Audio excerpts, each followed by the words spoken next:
제가 개인적으로 경부 고속도로를 처음 타본 것은 아마 국민학교 6학년 때로 기억이 됩니다. 저는 초등학교를 다니지 않고 국민학교를 다녔습니다. 방학 때쯤 서울에 사시는 고모님 댁에 어떻게 좀 가게 돼서 처음 제 고향에서 이제 서울로 고속버스를 타고 달린 기억이 지금도 생생하게 납니다. 그때 길이 왜 그렇게 넓은지요? 또 차들이 왜 그렇게 빠르게 싱싱 달리는지요? 또 그때는 초기에는 고속버스에도 안내양이라는 이제 누나들이 있어서 친절하게 안내를 했던 때가 있습니다. 또 중앙분리대가 그때 처음에는 이렇게 조그만 나무들이 심어져 있어서 버스가 막 달리면은 나무들이 흔들흔들 거리는 것을 차창으로 보면서 야, 참 신기하다. 그런 생각을 참 많이 했던 기억이 지금도 납니다. 여러분 아시는 것처럼 박 대통령이 경부고속도로를 기획했을 때 수많은 사람이 반대했습니다. 극렬하게 반대를 했죠.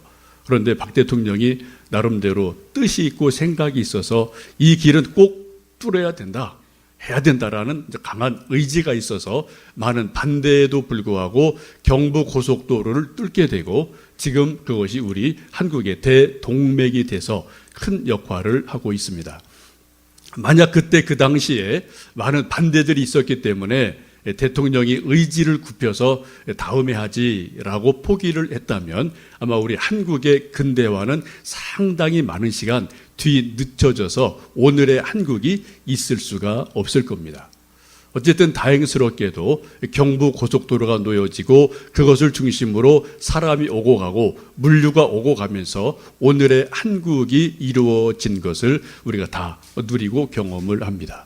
이 큰 공사를 하면서 수많은 사람들이 땀을 흘리고 희생을 하게 됩니다. 특별히 가장 어려웠던 구간으로 알려진 것은 옥천과 영동 사이에 당제 터널이라는 곳이 있는데 이것은 아주 산이 높고 계곡이 깊어서 길을 내기 힘든 당시의 기술로는 아주 어려운 그런 구간이어서 당제 터널을 만들면서 11명이 죽게 됩니다. 여러분 혹시 보셨는지 모르겠는데 금강 휴게소 근처에 가시면은 이러한 고속도로를 만들다가 순직한 분들을 위로하는 순직 위령탑이 세워져 있고 그 뒤편에는 77명의 고속도로를 놓으면서 여기저기서 숨진 그러한 분들의 이름이 기록되어 있는 것을 혹 여러분 보신 적이 있을 것 같습니다. 우리가 얼굴도 본 적이 없고 누군지도 모르지만 이런 분들의 희생이 있어서 고속도로가 놓여졌고 오늘도 우리는 그 길 위를 신나게 달리고 여행을 하고 출장을 가고 이리저리 물류들이 오고 가는 세상을 고속도로를 달리며 그 길을 달리며 우리가 살아가고 있습니다. 여러분 하나님을 믿는다는 게 뭘까요? 예수님 믿는다는 게 뭘까요? 그것을 오늘 성경 말씀 이사야 말씀을 보시면 이사야 선지자는 하나님 믿는 것은 한마디로 길을 닦는 것이다 라고 말씀을 하고 있습니다. 그 길을 닦은 분은 예수님이십니다. 예수님이 내가 곧 길이요 진리요 생명이니 나로 말미암지 않고는 아버지께로 올 자가 없다라고 분명히 말씀을 하셨어요. 우리 모두는 예수님이 닦아놓으신 그 길, 구원의 길, 천국의 길을 저는 저대로 여러분대로 각자의 보폭으로 걸음으로 어떤 사람은 빠르게 어떤 사람은 천천히 어떤 사람은 바짝 붙어서 어떤 사람은 베드로처럼 멀찍이 떨어져서 예수님의 뒤를 나름대로 걸어가는 것이 우리 믿음 생활입니다. 오늘 이사야 55장 말씀을 보시면 그렇게 말씀하죠. 누구든지 하나님의 은혜를 받고자 하면 하나님을 만나고 싶으면 악한 길을 버리고 그 불의한 생각을 버리고 하나님께로 돌아서라 라고 말씀하고 있어요. 악한 길, 잘못된 길을 버리고 그 길을 버리고 하나님께로 돌아오면 하나님을 만나리라 라고 말씀을 하고 있습니다. 우리가 예수님을 믿으며 그 길을 뒤따라 갈 때 가끔 혼란이 있어요.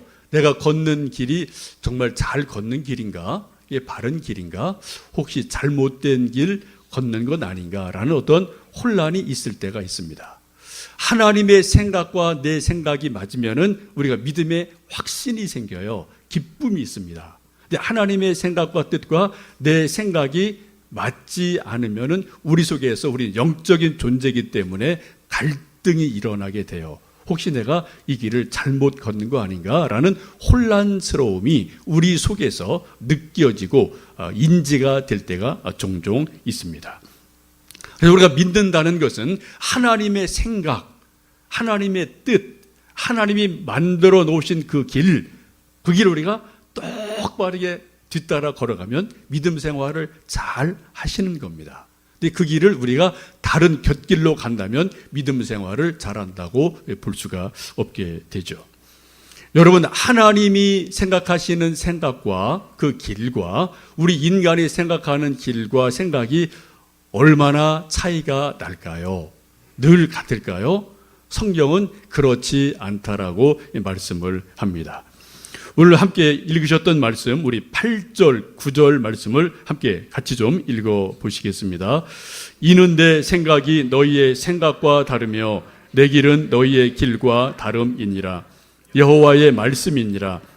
이는 하늘이 땅보다 높음같이 내 길은 너희의 길보다 높으며 내 생각은 너희의 생각보다 높음이니라.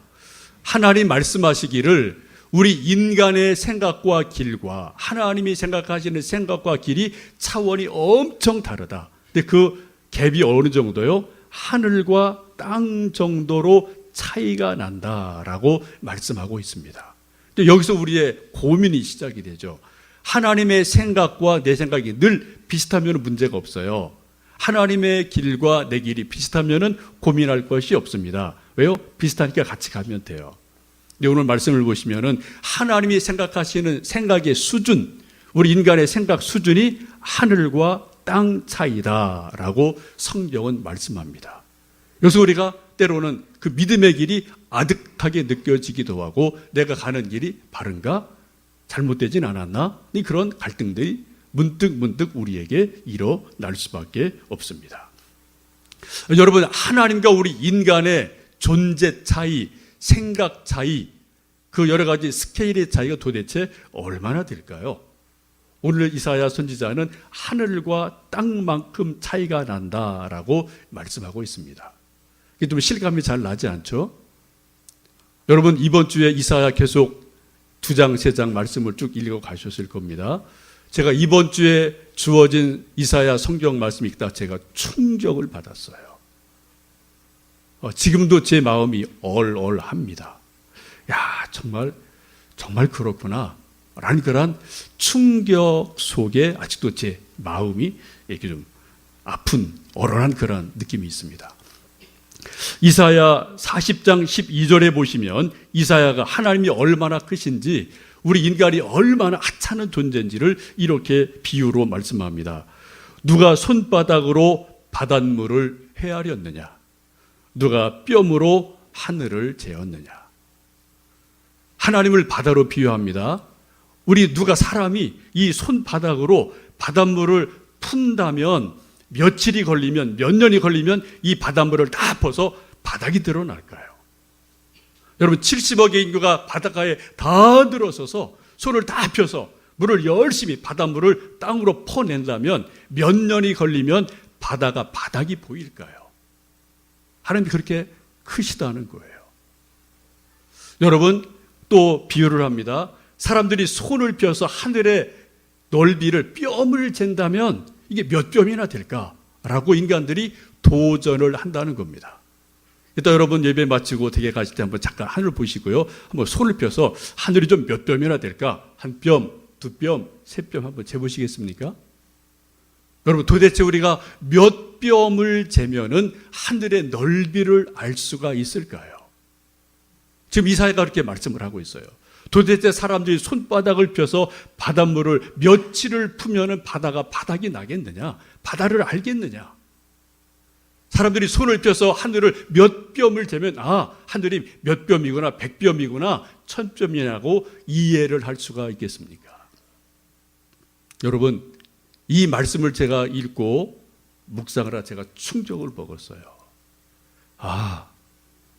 하나님이 정말 엄청 크신 분이구나. 더 이상 표현이 안 되는 거죠. 엄청 크신 분이구나. 제가 가끔 여러분에게 한두 번 말씀드렸습니다.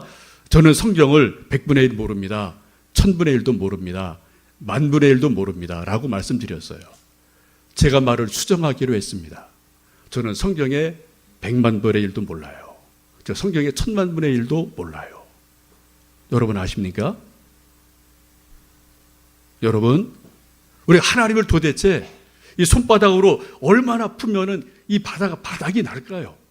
우리가 얼마나 알면은 하나님을 알 수가 있을까요?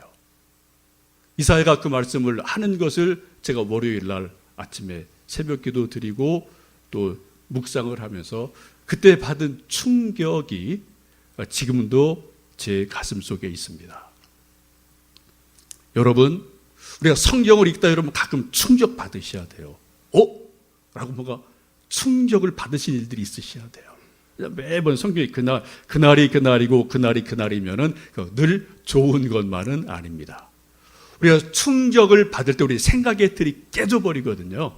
그래서 우리가 더 넓어집니다. 거기서 성장이 일어나고 성숙이 일어나게 돼요. 여러분 성경 읽으시다 여러분 충격 받은 일이 언제 있으십니까?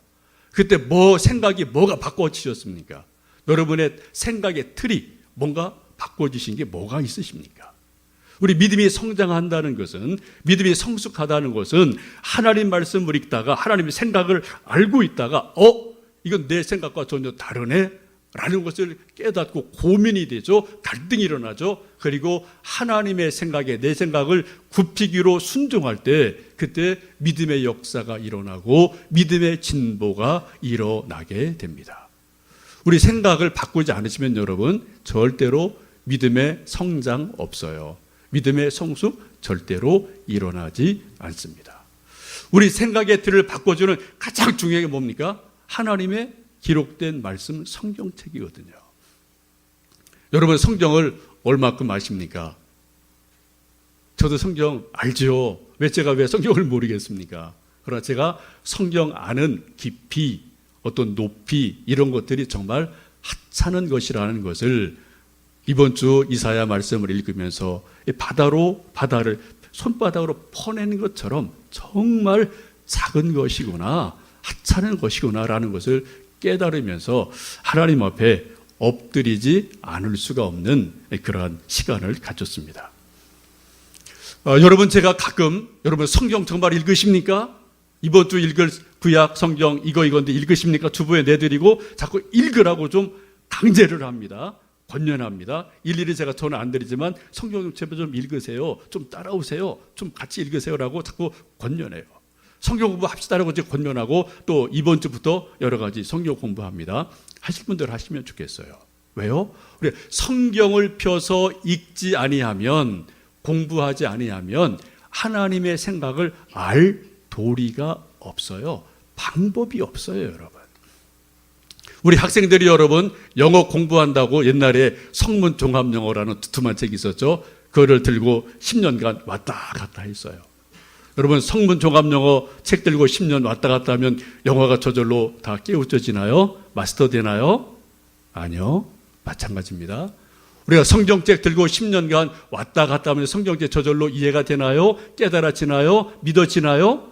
절대로 그렇지 않습니다. 성경을 펴서 여러분 꼼꼼하게 읽으셔야 돼요. 심각하게 읽으셔야 돼요. 정말 하나님의 말씀으로 믿고 심각하게 읽으셔야 돼요. 집중해서 읽으셔야 돼요. 그리고 묵상하셔야 됩니다. 그리고 붙들고 씨름하셔야 돼요. 내 생각이랑 같을 때가 있고 다를 때가 있어요. 오늘 성경 말씀 보시면 오히려 뭐예요? 다를 때가 더 많다라고 분명히 말씀하죠. 우리 생각 수준은 땅바닥이에요. 하나님 생각은 어떻게 해요? 하늘입니다.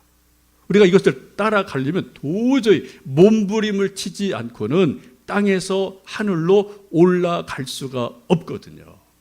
그래서 우리의 고민이 있습니다. 우리 몸부림이 있습니다. 이해되지 않는 게 있어요. 그래서 우리는 성경을 붙들고 어쨌든 끊임없이 몸부림을 치고 하나님의 생각을 알아가고 하나님의 뜻을 찾아가는 것이 믿음이죠. 계속 우리가 우리 생각의 틀을 하나님 생각으로 바꿔가는 만큼 그만큼 우리가 믿음이 성장했다, 성숙했다라고 말씀할 수가 있겠습니다. 분명히 내 생각에는 A가 맞는데 성경이 아니다, 그건 B다라고 말씀하시면 뭐가 맞아요? 그럼 B가 맞는 겁니다. 우리는 끝까지 A요. 내 생각을 잘 포기하지 않습니다. 그런 습성이 저도 있고 여러분도 있으셔요. 여러분, 하나님이 B라고 말씀하시면 내 생각이 어떻든 간에 A를 포기하시는 게 믿음이에요.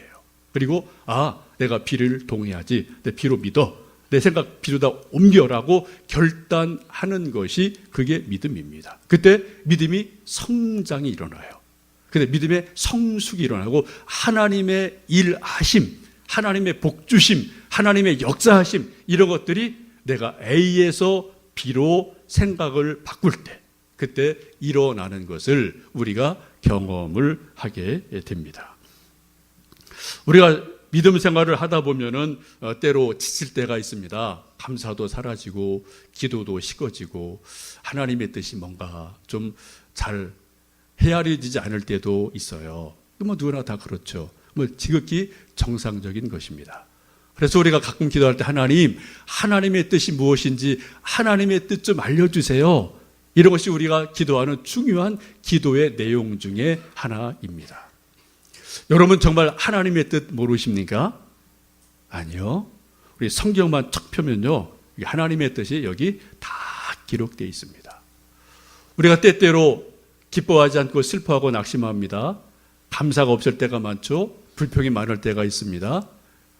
근데 하나님 뭐라고 말씀하십니까? 사도 바울을 통해 말씀하시기를 항상 기뻐하라, 쉬지 말고 기도해라, 범사에 감사해라, 이는 그리스도 예수 안에서 너희를 향하신 하나님의 뜻이니라.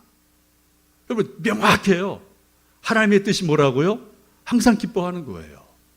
쉬지 말고 기도하는 거예요. 그리고 범사에 감사하는 것, 이것이 하나님의 뜻입니다. 여러분 성경만 한번 펴서 읽으시면은 이 성경 속에 하나님의 생각이 다 기록이 돼 있어요. 우리가 몰라서 못하는 것도 있지만 아니요, 대부분 우리가 알면서도 하나님의 생각에 따라갈 순종의 의지가 많습니다.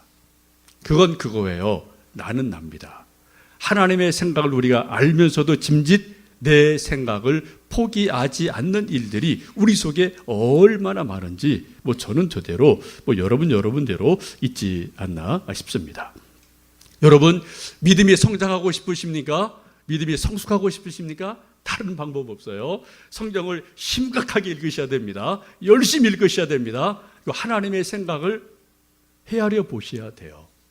그리고 이것이 하나님의 생각이구나라고 깨달아지면 여러분의 생각을 내려놓으시고 포기하시고 하나님의 생각으로 갈아타십시오. 내 길을 포기하고 하나님의 길로 돌아서십시오. 그때 믿음의 역사가 일어나게 되고 우리가 성장할 수가 있게 됩니다. 오늘은 우리 광교소망교회 창립 4주년이 되는 귀한 날, 감사한 날입니다. 하나님께 먼저 감사를 드리고요. 또 여러분 이 자리에 함께 앉아 계셔서 예배 드려주시는 우리 여러분 모두에게 정말 진심으로 감사를 드립니다. 여러분 개척한다는 게 무엇일까요? 저는 세 가지 의미가 있다고 생각합니다. 하나는 우리 모두는 스스로 개척하며 신앙생활을 하고 있습니다. 우리는 신앙생활에 100% 완성이 절대로 있을 수가 없어요. 이 땅에 사는 동안 목사든 신학자든 누구든 우리 100%가 절대로 없어요. 그리고 더 성장하고 계속 성숙하셔야만 됩니다. 그러기 위해서 우리가 스스로 믿음을 해서 늘 개척하는 마음으로 성경을 읽으시고 기도를 하시고 영의 세계를 자꾸만 개척해 만들어 가셔야 돼요. 지경을 넓혀 가셔야 돼요. 여호수아의 말씀하죠. 너희 땅이 좁으냐? 그렇다면 스스로 좁다고 여기면은 삼림에 올라가서 그 삼림을 개척해라 라고 여호수아가 말씀합니다.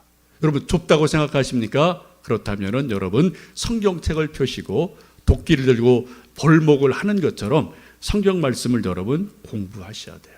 그리고 우리 생각의 깊이를, 넓이를 자꾸만 넓혀 가실 때 그때 믿음의 역사가 일어나고, 이것은 우리가 스스로 저는 저대로 여러분대로 계속해서 해 나가시는 개척의 의미가 되겠습니다.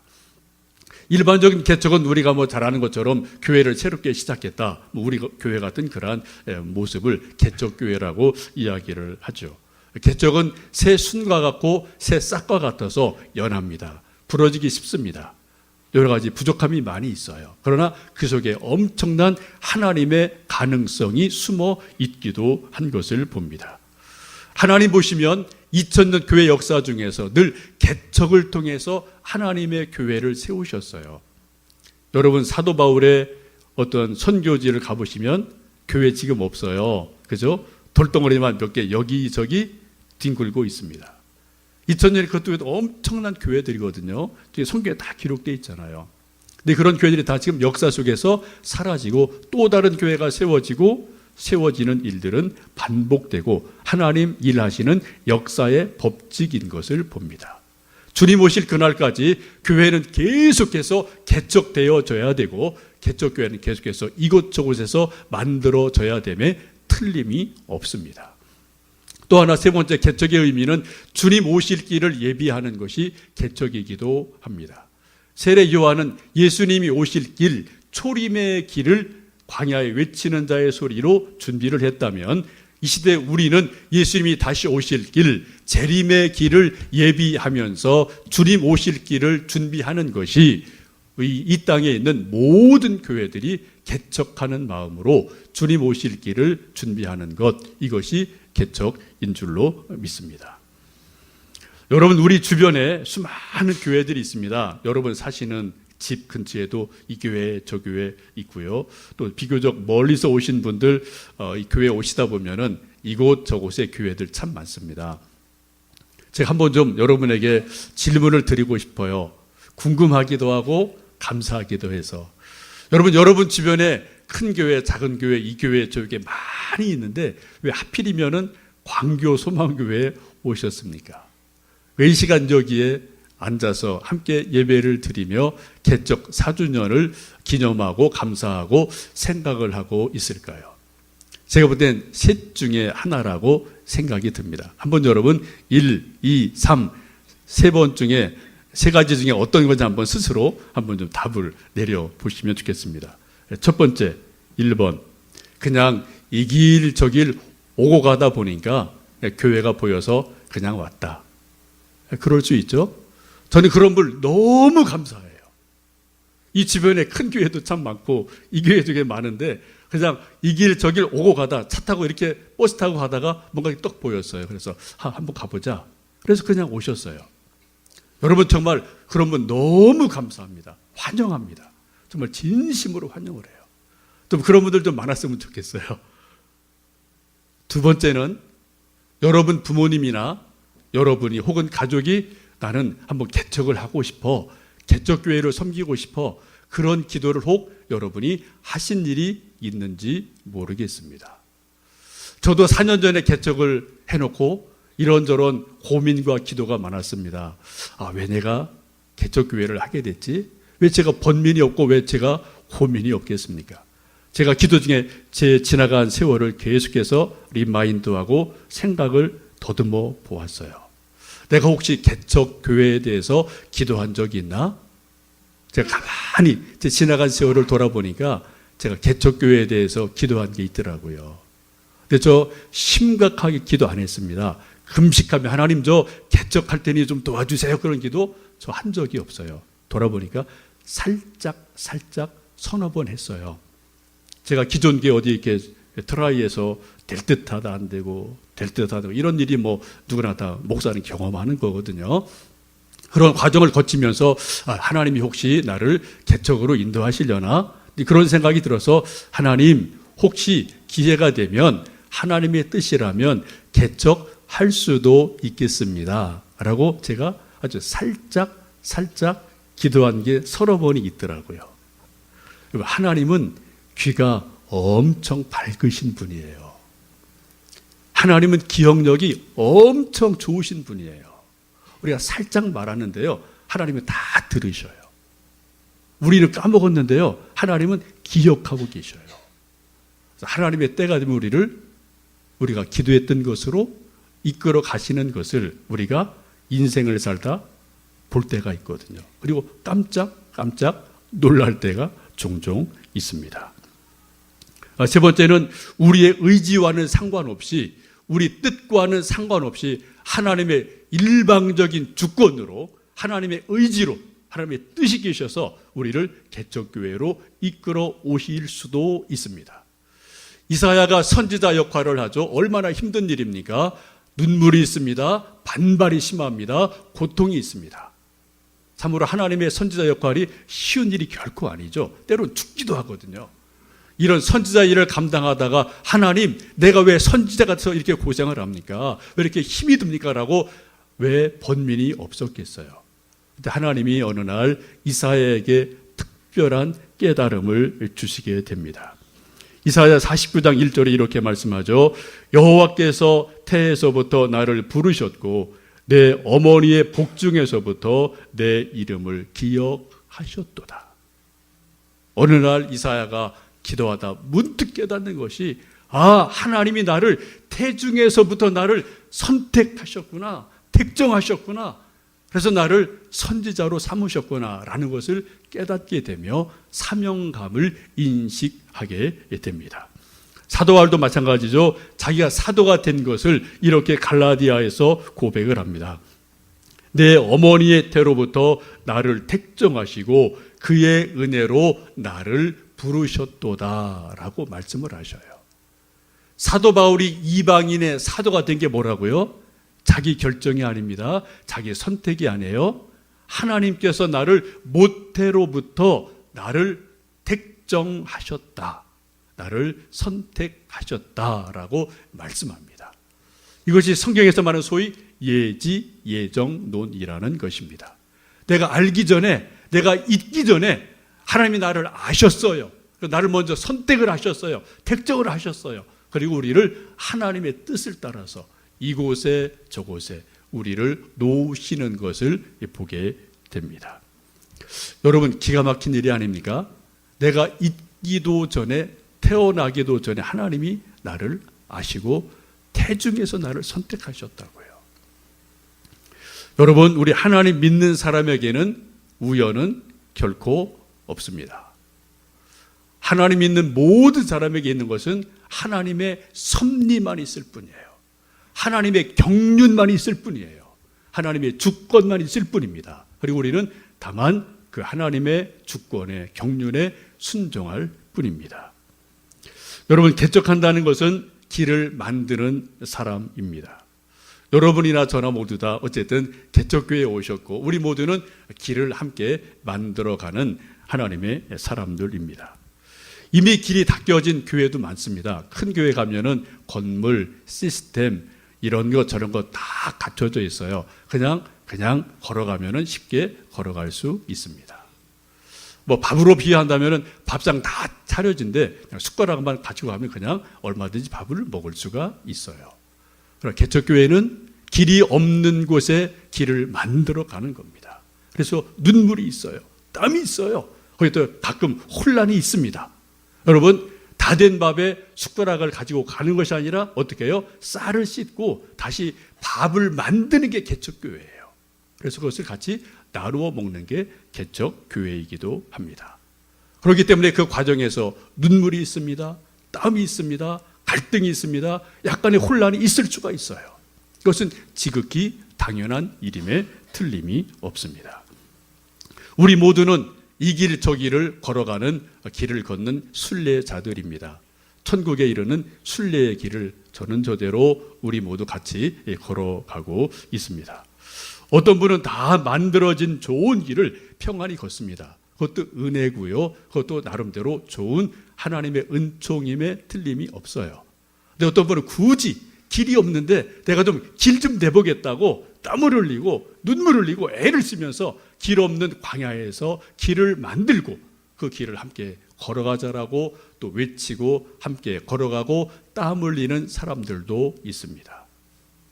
개척은 길이 없는 곳에 길을 만들어가는 사람들이기도 합니다.